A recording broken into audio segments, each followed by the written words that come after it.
Welcome, fellow bookworms, to Timber is Dead. My name is Whitney, and we are reading Lady Boss by Jackie Collins. So, this, of course, is our January book of the month. I'm so happy to be back doing this. I do want to say, if you're not already participating and you're thinking about it, this is definitely 18 plus and definitely very kind of crude, like crass, vulgar almost, and so just keep that in mind.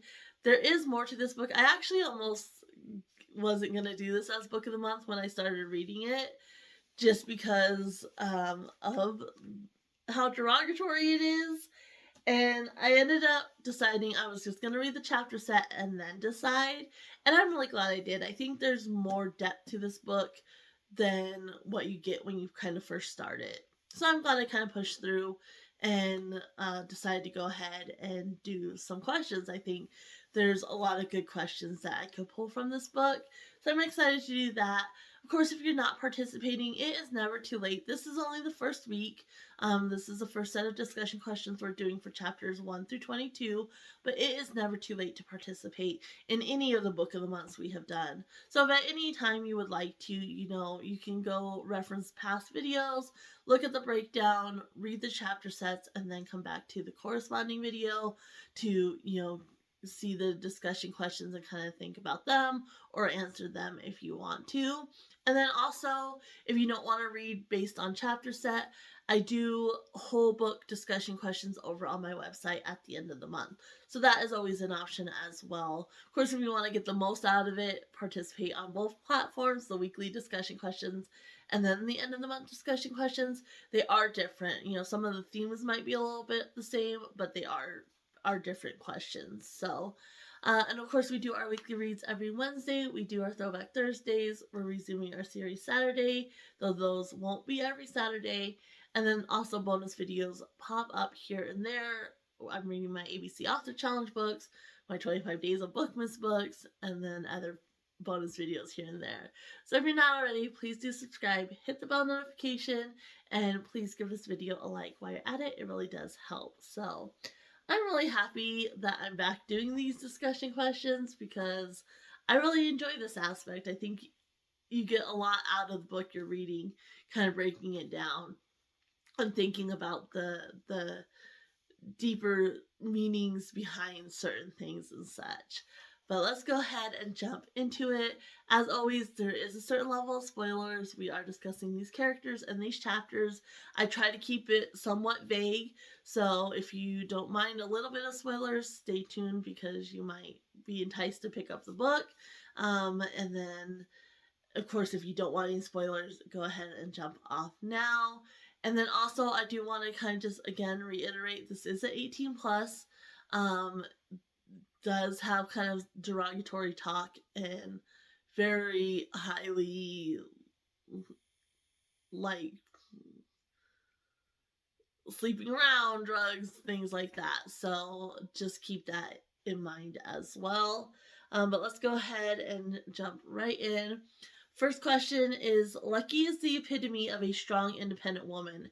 How does this negatively affect her relationship with Lenny? And it's not really fully negatively affecting their relationship yet. It definitely could. Because we do see throughout these chapter sets that Lenny, who of course is Lucky's husband, he wants a baby and he wants to take a full year off and just spend time with Lucky, like neither one of them working and such. And we do see on occasion, like when she's not able to come out and see him, he kind of gets a little bit resentful. He misses her and he doesn't like the long distance sometimes, which is understandable. And so I think, why those don't necessarily cause a problem right now, they could definitely negatively affect their relationship. And I think it does cause a little bit of problems because Lenny has this kind of ideal in his mind and he's not fully taken into account who he's married to. And so that's definitely, not a perfect relationship or anything like that. Is it fully, causing issues? No, but it definitely could. Like, those are seeds that could definitely, sprout and cause some issues. So, number two, despite the distance and busy lifestyles, what makes Lucky and Lenny's relationship work? And they obviously have a lot of passion for each other and they want to be together. And there's this solid trust there. Like, she's not worried about him sleeping around while he's off doing a movie with some Hollywood actress or anything like that. And he's not worried about that either. So there is that trust. And I think even though he has these certain ideals, they do both see each other for who they are. So he understands, she's a businesswoman and she's got things and responsibilities that she has to take care of. So she can't always be there for him and they can't always be together. Just like he's doing movies and such. And, she could maybe resent him for that, but that's what he's doing. Like, that's what he wants to do. That's what makes him happy.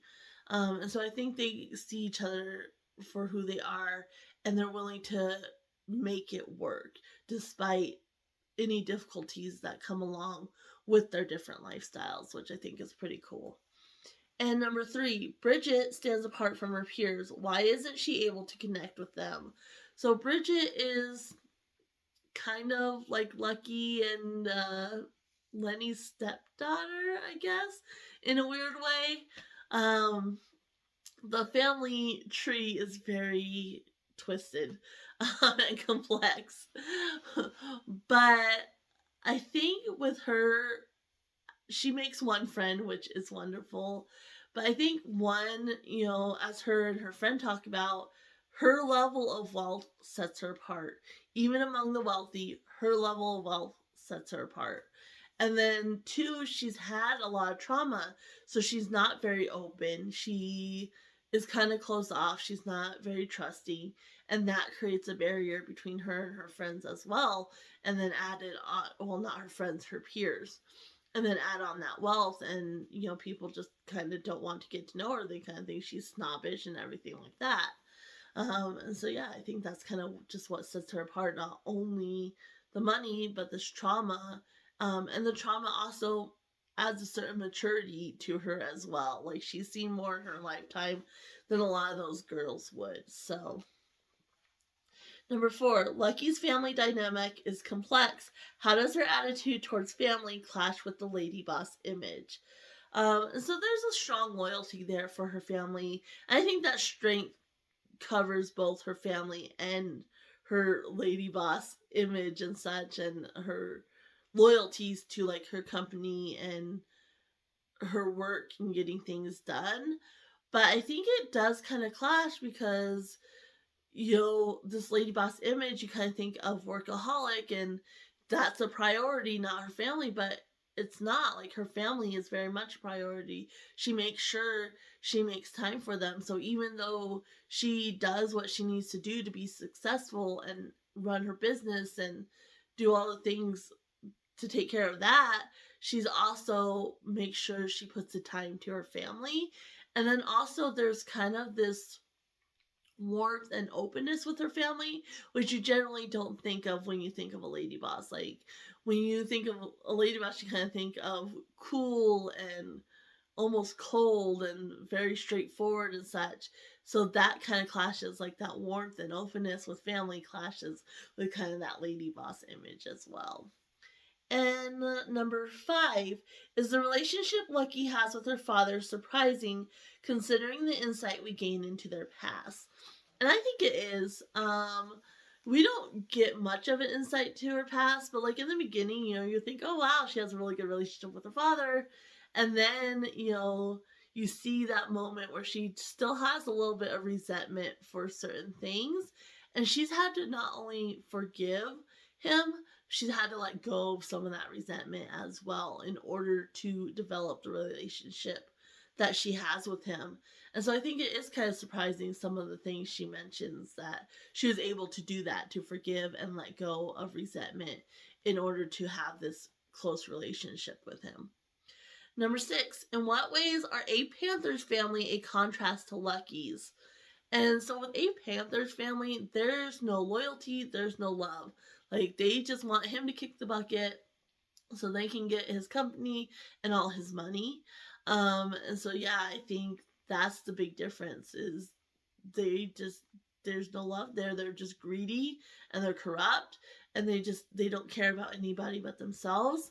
Where with Lucky, there's a lot of loyalty there and love, and they make an effort, and they're also open. Like, I don't see Abe's family, if they had, a half brother that suddenly showed up, um, that they would be like, oh yeah, like, you're part of the family, like, come, split everything with us. Or like in Bridget's case, Lucky could easily be like, this is my company, and she's not. Like, there's no greed there.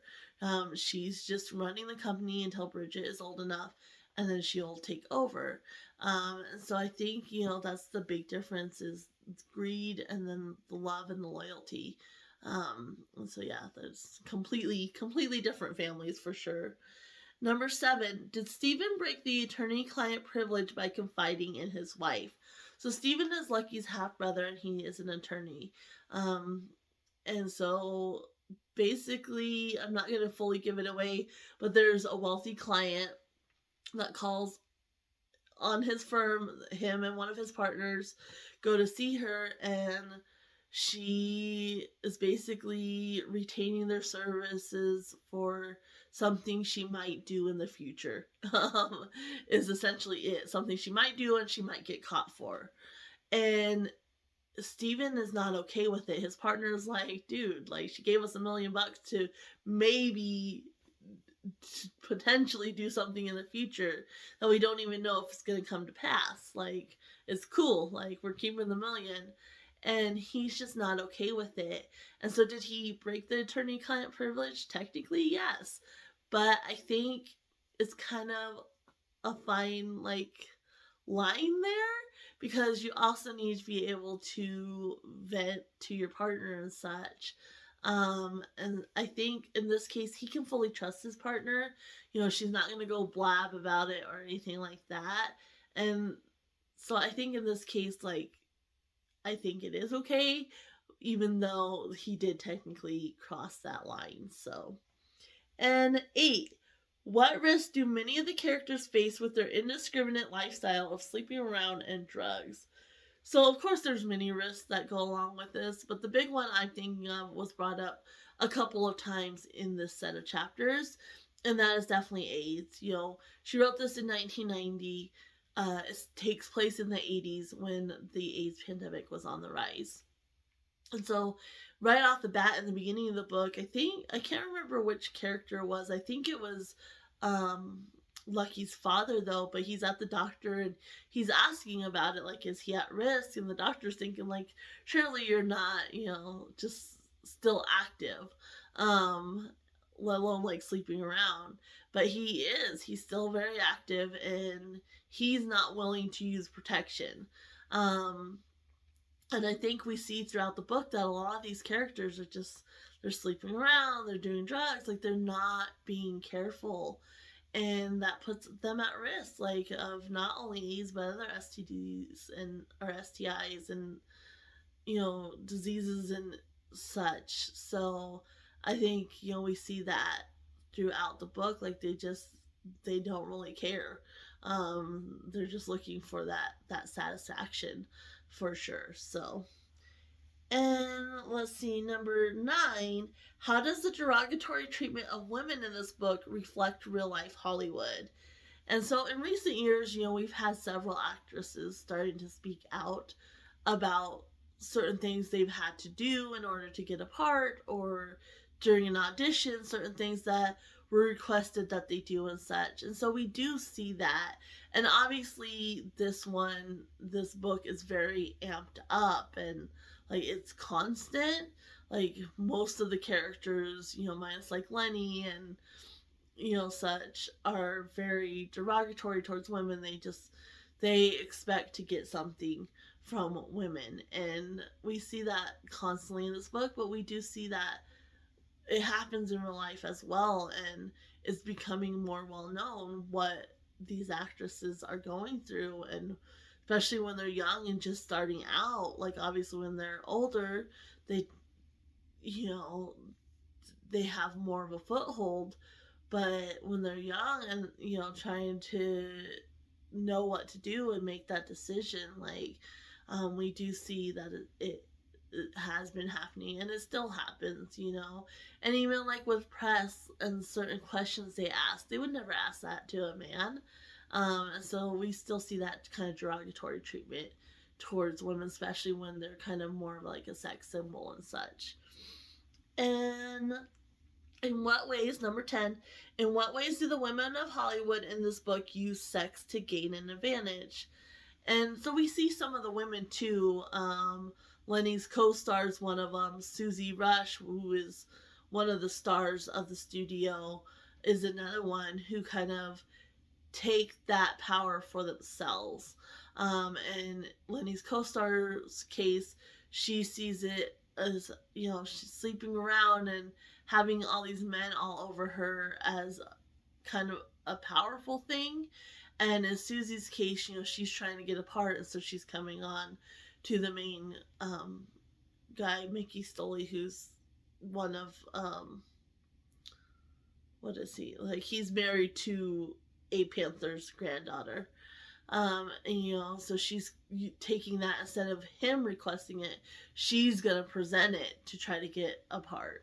And so, you know, on the part that she's not really suited for, he's not interested in giving her. So she's thinking, well, you know, all men want this, so I can use this to gain that part. And so we see the women kind of taking that control of something that they would have to put up with anyway. So, and last question, number 11. Is there anything morally or ethically wrong with how Lucky went about getting information out of Olive or Harry? So, the premise of the book is she's trying to buy this production studio, a Panther studio. And he wants her to go undercover first and learn some secrets before she full out buys it. And so you have Olive, who is Mickey Stoley's secretary, and then you have Harry, who's a projectionist. And so with Harry, he asks her on a date. Like, he's kind of nerdy and nobody really likes him. He's kind of off by himself. And so she's undercover. She kind of doesn't look, you know, very nice. And he ends up asking her out, and she decides to agree to see if she can get any information out of him. But he mentions that he doesn't drink very often, only on special occasions. And she's like, well, this is a special occasion. And she uses that to kind of edge in. And so she not only gets him one drink, but then she makes sure he continues drinking until he's pretty much wasted. And I think that was definitely crossing a line there. With Olive, you know, she's kind of befriended Olive. And I don't think there's quite the wrongdoing on that aspect as there is with Harry. You know, obviously when Olive finds out, she's not gonna be happy about it, but at the same time, you know, just being somebody's friend doesn't cross that line like purposely getting somebody drunk and kind of leading them on does. So I think she definitely crossed the line with Harry. Olive is kind of more of a gray area, but that was the last question for that set of chapters. This week we are going to be reading chapters 23 through 43. Again, if you are already participating, I really do hope you will do so. I can't wait to see what more, you know, Lucky finds out and how she kind of turns the studio around for sure. So I hope you'll check back next week. Don't forget to check out some of our other videos that will be coming out in between now and then. And yeah, happy reading, everyone. Bye.